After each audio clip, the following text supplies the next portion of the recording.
মুক্তির মিছিলে ৩ ছবি। কারফিউ জারির পর থেকে বন্ধ রয়েছে প্রেক্ষাগৃহের দরজা। হল মালিকরা লাভের অঙ্ক কষার বদলে লসের হিসাব কষছেন। প্রেক্ষাগৃহের কর্মচারীরাও বেকার হয়েছেন। হল কবে খুলবে তা এখনও বলতে পারছেন না প্রদর্শক সমিতি বা হল মালিকের কেউই। তবে কারফিউ শিথিল করার পর থেকে একটু একটু করে সব স্বাভাবিক হতে শুরু করছে। অনেকেই আশায় বুক বাঁধছেন। একাধিক নির্মাতা নির্ধারিত সময়ে মুক্তি দিতে না পারা সিনেমাগুলো আসছে আগস্টে। শুধু তাই নয়, নতুন সিনেমা মুক্তির কথা জানাচ্ছেন নির্মাতারা।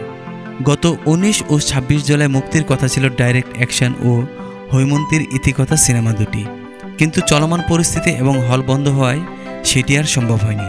তবে দুটি সিনেমার নির্মাতাই আগস্টে মুক্তির নতুন তারিখ ঠিক করে রেখেছেন। তবে আদৌ সিনেমা হল খুলবে কিনা তা নিয়ে সংশয়ও রয়েছে। ডাইরেক্ট অ্যাকশন সিনেমার নির্মাতা সাদিক সিদ্দিকী বলেন, অনেক আশা নিয়ে সিনেমাটির মুক্তির তারিখ নির্ধারণ করেছিলাম, কিন্তু সেটা মুক্তি দেওয়া সম্ভব হয়নি। তবে আগস্টের শেষ সপ্তাহে সিনেমাটি মুক্তির পরিকল্পনা করছি।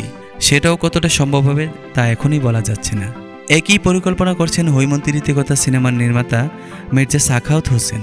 শুধু এই নির্মাতারাই নন, এবার নতুন সিনেমা মুক্তির ঘোষণা দিলেন নির্মাতা সোয়েবুর রহমান রাসেল। আগস্টের প্রথম সপ্তাহে পর্দায় আসছে তার নন্দিনী। সিনেমাটির মাধ্যমে প্রথমবার নায়িকা হিসেবে ধরা দেবেন ছোট পর্দার নাজিরা মৌ। এতে তিনি ওপার বাংলার ইন্দ্রনীলের সঙ্গে স্ক্রিন শেয়ার করেছেন। নির্মাতা সোয়েবুর রহমান রাসেল বলেন, অনেক চড়াই উতরাই পেরিয়ে অবশেষে ২ আগস্ট সিনেমাটি দর্শকদের সামনে আসছে।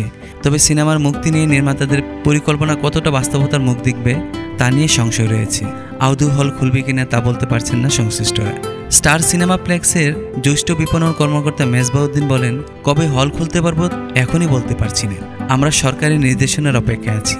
বাংলাদেশ হল মালিক সমিতির সাধারণ সম্পাদক আল্লাহ হোসেন উজ্জ্বল বলেন, দেশের পরিস্থিতি আগে স্বাভাবিক হোক, তারপর বলা যাবে কবে হল খুলবে।